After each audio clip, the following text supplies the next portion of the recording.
Hey, welcome back to the Lick of the Week videos. This is section B of Jerusalem's Ridge. Last week we looked at the scale pathway down here in the center of the neck, kind of the middle part of the neck, and we compared those scale notes to the melody of the first section of Jerusalem's Ridge.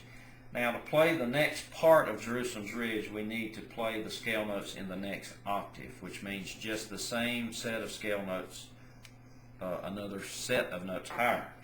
So this is going to work out pretty nice on the banjo and G tuning, because one of the positions that we're already really familiar with as banjo players, what I refer to as the blackberry blossom position, actually has two notes that relate to the G scale. We have an A note on the second string and a B note on the first string. A, B. So A and B are also the first two notes of the A minor scale. So there's what I call a scale pathway intersection. There's a place where more than one scale can be found as far as the notes themselves. So we have two notes here that belong to the G scale, and it's convenient for tunes like Blackberry Blossom and Cripple Creek and Banjo in the Hollow, things that you're familiar with. But there are also two notes from the A minor scale. So there's an A and a B note in the A minor scale, just like there's an A and a B note in the G scale. So it works out really conveniently for your left hand that you can use a position you're already familiar with to play the second section of the song. Now, what we need to do, I'm going to show you the notes that we're going to play for this section as they relate to the A minor scale. So we're in the next octave for the A minor scale, but we need to figure out a pathway that we can melodically kind of play the notes we need for the melody. Here's the scale A, B, C. I'm going to use my thumb on the 5th string at 10. D is the next note. This is a convenient place to find it. First string at 12.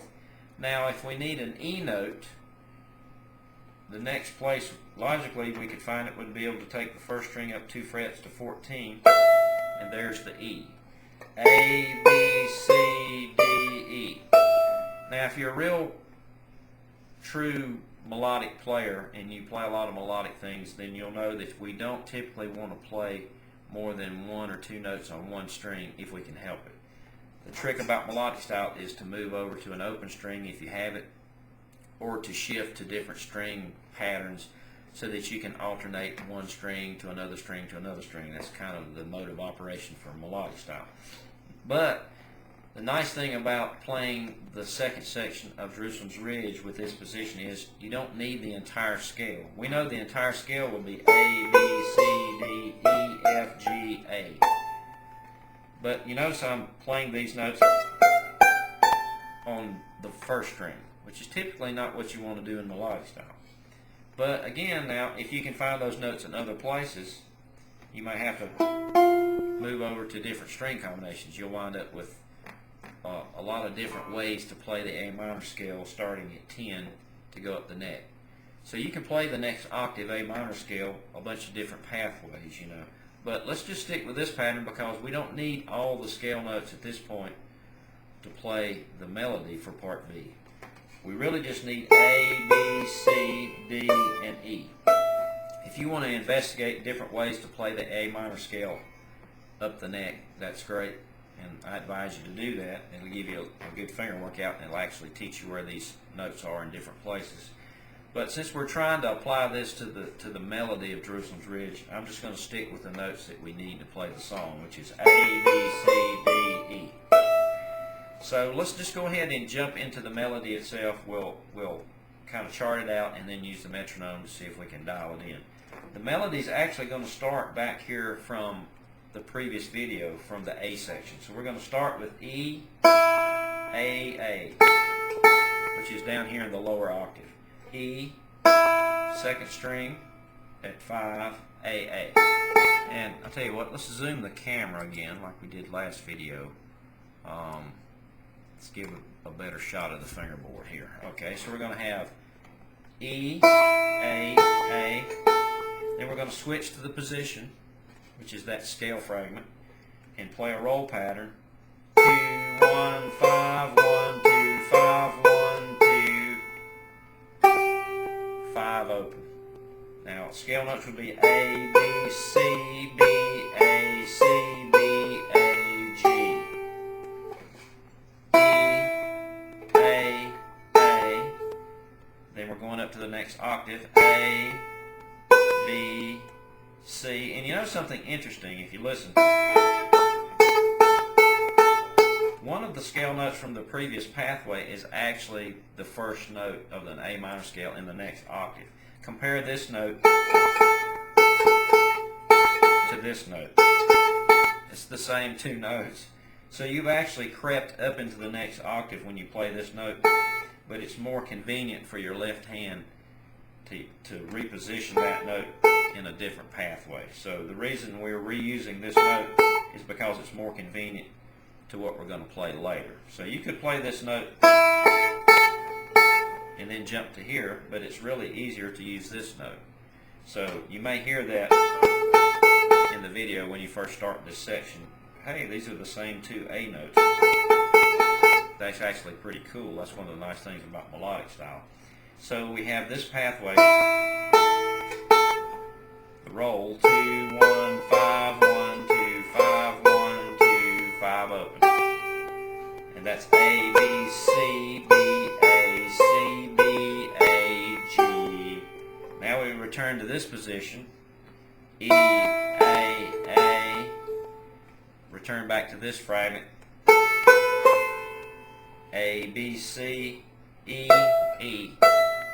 Now at this point, because there's only a couple of E notes here, I like to include the notes of an E chord, just to make it sound fuller and actually to resolve this, which means to take the listener's ear directly to the E chord. Now if you're playing this with a band, of course the guitar player will play an E chord at this point. The mandolin player will chop an E chord. The bass player will, probably play an E note, or maybe a G sharp note, the 1 or the 5 out of the chord. But sometimes it's nice just to solidify what you're doing on the banjo and just go, we're in E right now as far as the rhythm goes, so I'm going to. But that's optional. You can just play the melody and let the other instruments handle the chord part. So let's play what we have so far for the second section.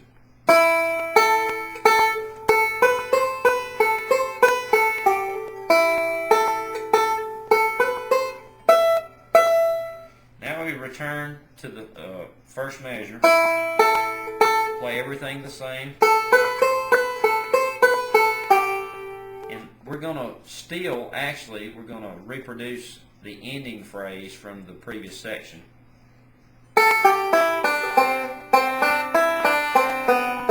So if you remember the previous section of the tune, that was our ending phrase, or what I call the outro phrase.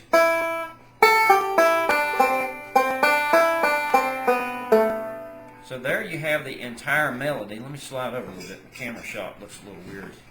That's the entire melody basically for part B. Now I'm going to fire the metronome up about 50 beats a minute, and we're going to play that melody again. So this is part B of Jerusalem's Ridge using the new A minor scale pathway that we've discovered.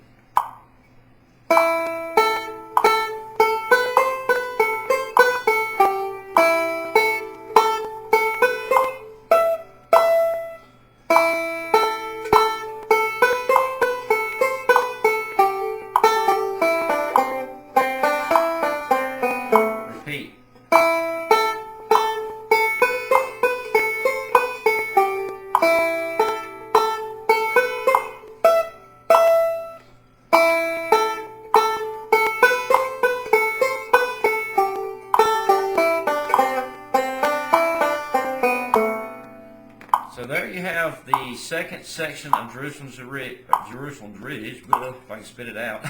And again, let me zoom back.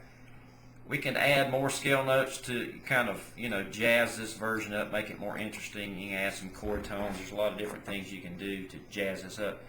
But in these videos, my main goal is just to teach you how to use this A minor scale, since we're talking about understanding minor keys, to play the melody for these sections without adding too many ideas in there. So work with that a little bit, see what you can do, and we'll see you next video for section C of Jerusalem's Ridge.